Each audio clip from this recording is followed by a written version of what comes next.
2023 has been the year of the single-action pistol, with 1911s taking Glock magazines, P320 magazines, and soon options as low as just $1,000.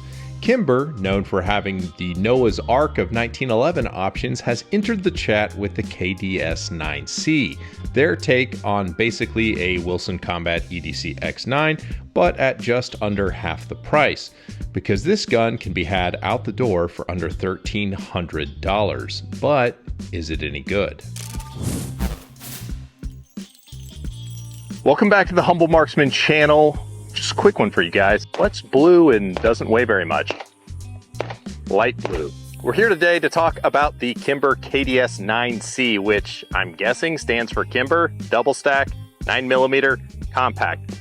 We don't know because they just started shipping these things in August. It is not even the beginning of August yet, and I was able to get an early one. I paid for this one, so if you're a Patreon supporter, thank you very much. If you like these kinds of videos, consider supporting me on Patreon to continue the conversation on stuff like this. So I'm curious, with a gun like this, what would you want to see a gun like this compared to? Thinking about the Bull Armory SAS2 Ultralight or UL, but you tell me in the comments below. The KDS9c is interesting because its frame is aluminum and it's about a 4-inch barrel with an empty magazine. It weighs about 28.5 ounces, making it a touch heavier than a polymer striker gun, so it makes a compelling case for being carried if you subscribe to the camp that wants to carry a single action only hammer gun. The frame has a short dust cover with no rail, however, so some of you guys won't really be into it from that perspective for carry because it won't accept weapon mounted lights. The trigger guard, while being rounded, doesn't really fit a traditional 1911 round guard holster, but it does seem to fit square guard 1911 holsters and, weirdly, 2011 holsters, but there's a fair amount of wiggle due to no rail and a pretty aggressive tri-top slide. The frame is pretty well executed. It gets a ton of points for how it fits in hand or the geometry of the frame. The bottom of the grip has a bobtail style cut that marries the super sculpted beaver tail to create a comfortable gun to hold. However, I'm guessing the guys who normally buy Kimbers have soft computer hands because there's virtually no traction anywhere to be found on this gun. The front strap has this ceremonial style checkering at like 5 lines per inch, and the back strap similarly offers no bite. The party keeps going on the grip panels, which are G10 and offer no real traction beyond the kind of texture that G10 material is known for. And why stop there when you can go up to the very shallow slide cuts with the tri-top slide? The slide cuts are adequate to provide a little bite when racking the slide with its 17-pound recoil spring.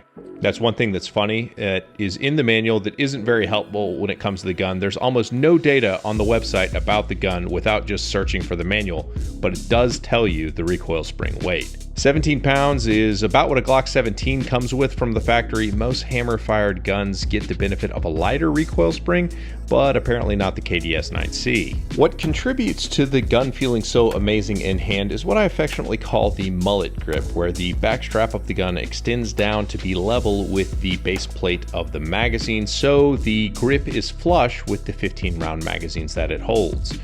Those magazines cost $50, by the way, and the catch is in a different spot from Beretta 92 mags or CZ mags and even P320 mags, so the magazines appear to be truly proprietary. That all said, I really do like how the gun fits into my hand. It is far more sculpted than something like the Springfield Armory Prodigy, and the trigger on the gun is your typical mid-grade 1911 style trigger, an affair that probably uses some metal injection molded parts.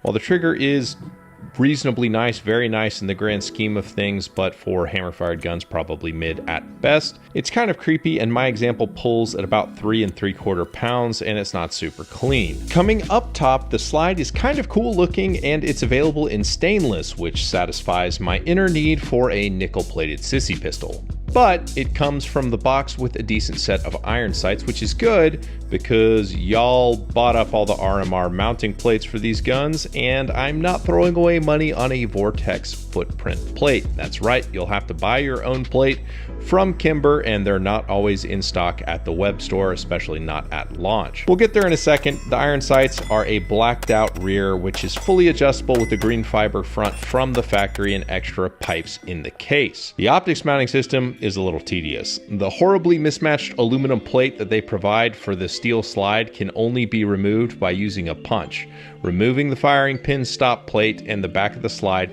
then accessing the screws from underneath. The rear sight comes off and then the plate comes off as well. Because of how the plate attaches, Kimber did some interesting stuff to the gun. First, you may notice how the external extractor is pinned in place with this very large and obvious pin from the top of the slide. The stop plate is notched on the back of the slide as well. The plate is secured with 4 screws, kind of like how Bull Armory plates attach. So one day, eventually, I may update this review with an optic plate if they ever come back in stock. The barrel for this gun is a bull barrel that's been fluted to reduce weight. The fitting for the barrel is not quite as tight as my Prodigy, which is for sale at a similar price point. There is some play if you push down on the chamber. There's almost no play by pulling down on the target crown. Did I mention that it has a target crown? Because it's gorgeous. It's got a high polish finish and it is fantastic looking. The bull barrel rides over an interesting guide rod. It's got a reverse plug, and more interesting than that is this barrel design does not have any locking lugs.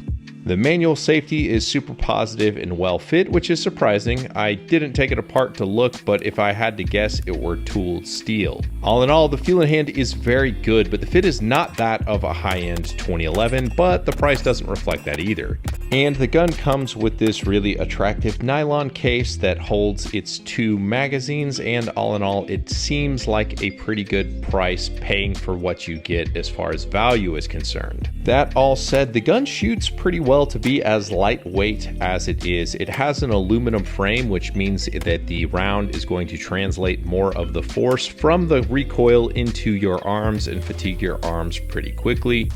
The gun, which is pretty slippery, still stays planted pretty well due to geometry. Since it is a higher bore axis gun, the gun wants to lift and recoil through a lot of rotation, but because it is about 28 ounces, it is still pretty nice to shoot. It is almost a middleweight gun. The sights are very precise, and the sights on mine came pretty well zeroed. The trigger is pretty precise, as much as I wanted to cry about it dry firing it. When I actually got behind the sights and went for it, the gun was there for me. So the gun is not shooting like a full-size gun. It shoots like exactly what it is, a compact, well-contoured concealed carry gun that would be suitable for home defense if you don't need a light. It jumps like an aluminum sub 30 ounce gun. A light would go a long way towards helping the gun be more of a shooter, but as it is, you're not going to fatigue yourself at the range. In fact, it's quite enjoyable to shoot. I enjoyed shooting this little gun. I only shot about 150 rounds on my first outing with the pistol, and the ammo sponsor for this video was Global Ordnance with their Bellom ammunition, which it did just fine with. But I also tested it with a box of hollow points. It was some of the Fiocchi Defense Dynamics JHP rounds, and it went just fine, and that's where something interesting happened. The spicier hollow point rounds caused my grip to slip on the very slippery grip panels, and my left hand actuated the mag release. Once I was aware that this was an issue, I paid attention to how I was gripping the gun, and I was not able to reproduce it, but it's just something to be aware of because the mag release is super easy to get at and slightly oversized. All in all, I think a lot of people are really going to like this pistol. I know that I would really like to see some aftermarket grip options appear for it to actually provide the pistol with some traction, some holster opportunities, and some optic plate opportunities before this thing could really become viable. However, I bet a lot of people will end up watching this video because they held the gun in a Bass Pro Shop. So welcome to the channel and consider subscribing.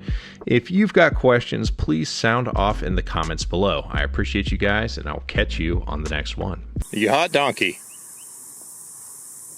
You hot?